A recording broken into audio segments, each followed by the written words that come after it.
Hello, I'm Lydia. Lydia. Friend of Jimmy's. Friend. Youth leader at Soul Church. Fram people may recognise you. Might recognise me. Wait, oh yeah, I came to Fram. You did come to Fram. And they came here. They came here. So, on tour. All the boys. All the boys came here. Shout out to all the boys. Just shout out, no names, just all the boys. Boys. All the boys. So you can obviously see, why worry? 15 quid if you want this one. That's Beautiful. good. This is me and my Beyonce's business. Beyonce. By the way. I thought you... My Beyonce. No, we've not... I thought you were pointing at me there. No, Beyonce, I'm thinking, flipping out.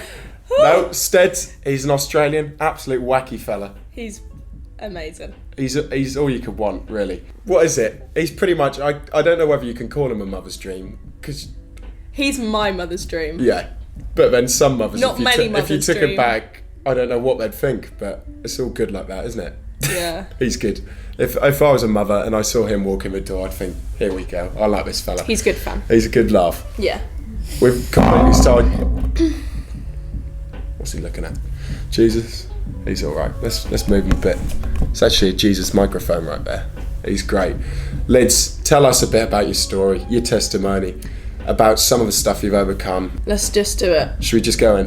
Why not? Send it. Why worry? Why worry? So, I have not been a Christian my whole life. I was brought up in church, but I never really believed it for myself. I think a lot of people can vouch for that. They kind of go to church, but don't really know what's going on. They just go there because their parents make them. So I went to a very traditional church, didn't enjoy it, and I had a lot of issues going on right from the start. So I was very angry, and I was always quite difficult as a child because I had a lot of frustration in me, and so it made me difficult to get on with. I was a bit of a brat to my parents, to be honest. I don't know why they put up with me, but it was fine. Keep going through. I kind of just thought that's how things were for everyone, and I got to high school and realised very quickly that's not how things are for most people. Most people don't feel, sad and angry all the time. So I got to high school and some teachers realised something was up. I was heavily into self-harming from a very young age, and that just was not normal, I found out, funnily enough. And my form tutor specifically was the only person I really confided in. I actually had a lot of friends, but none that I would let too close to my personal life, just because I thought it would be a burden if I opened up to any of my friends. So I opened up to my form tutor, and she got me, a school counsellor, and figured out that I had some kind of imbalance or whatever. I was depressed, and therefore I went through therapy and stuff, but it didn't really improve, to be honest. I was quite a stubborn person. I didn't think I needed help, and I kept convincing people that I was better, and then so I could carry on as normal without people asking me too many questions, is basically how I figured it out.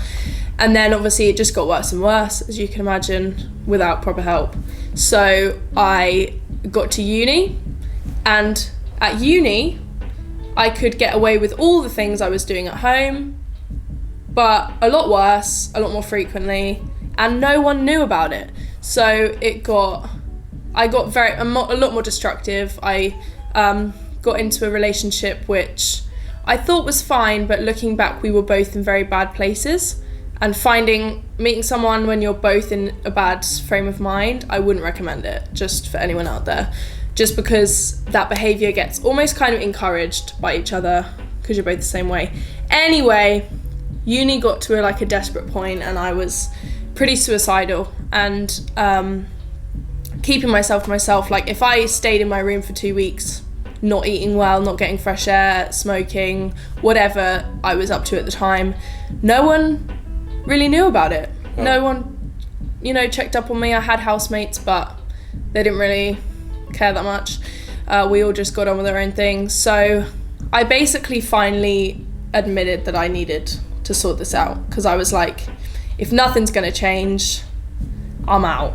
basically. I was like, this, it's not appealing to me to carry on the way that it was going. So I just looked for something, and funnily enough, I'd encountered someone from Soul Church previously to film The Wonder. So I was in The Wonder like 3 years ago on the screen, but didn't even know. So what, when they asked people, what's your... Yeah, that I was on it. You were on that? Yeah. 3 years ago? And you can tell, like, I'm so pale, I'm really like thin, and like, it was What was your really answer? weird. My answer, when they asked me what the true wonder of Christmas was dogs. Wow. Because my family has a lot of dogs, and they all come together at Christmas. Got my dog tattooed on me. That is a cool tattoo. Dog. Yeah, so obviously I'd encountered Soul at this point. Wow.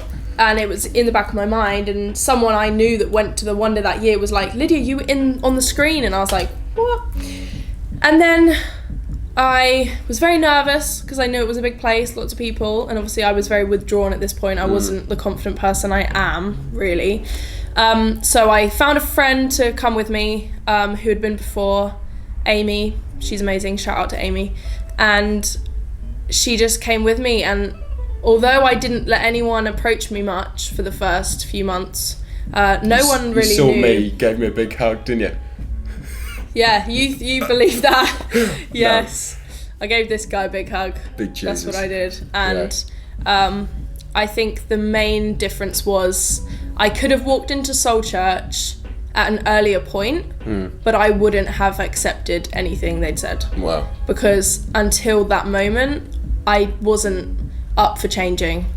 And I was almost comfortable in my little huddle of dark stuff, and it seemed almost more scary to me to open up about everything than it was to just carry on. Wow. You know what I mean? So that was the time, and God knew that was the time. So as soon as my heart opened a tiny way, I think he just dragged me here. Crazy. Got me here straight away, and now I am flipping intern here, and I get to do youth work with kids like me.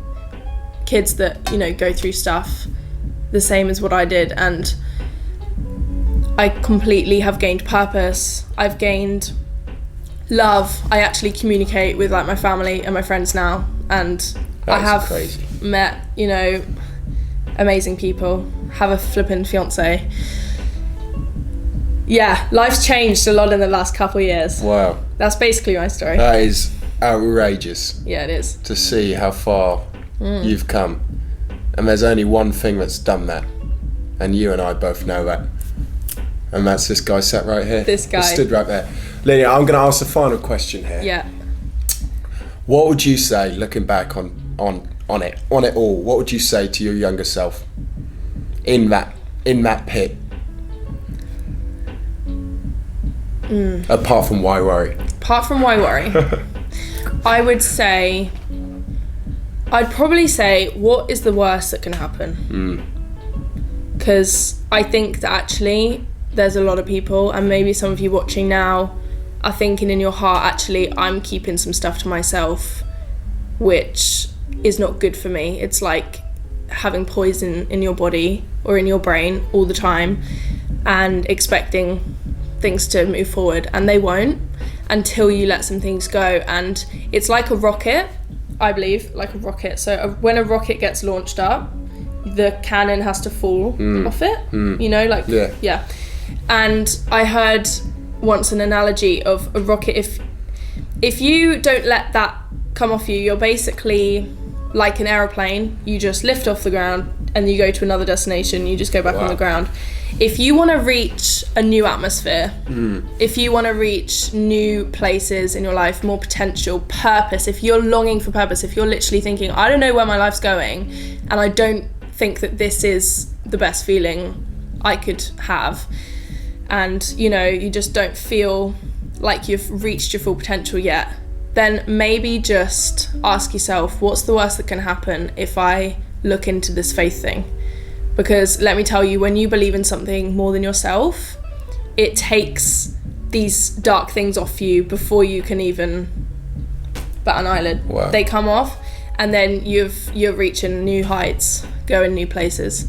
So what's the worst that can happen? Try it out, ask some questions, hit this guy up, he's great. Not my number. Although he's single, yeah. Unless I don't know something. No, you're onto something there. So hit him up. Hit me up. Whatever the Even call. if I'm on a social media fast, which I'm currently on. So yeah, so don't be offended if he doesn't reply to you I said yet. send a pigeon. That was my response. I said, if I don't reply, send a pigeon. Don't get offended. He's replying, isn't he? The pigeon just died on the way. The pigeon died. Thank you so much. This has been crazy. One of my favourite episodes of all time. Yeah, me what too, a story. I think. Yeah. Well, I bet it would be. What a story. What a testimony. Thank you so much. What a Good guy. night. God bless. Thank you. Bye.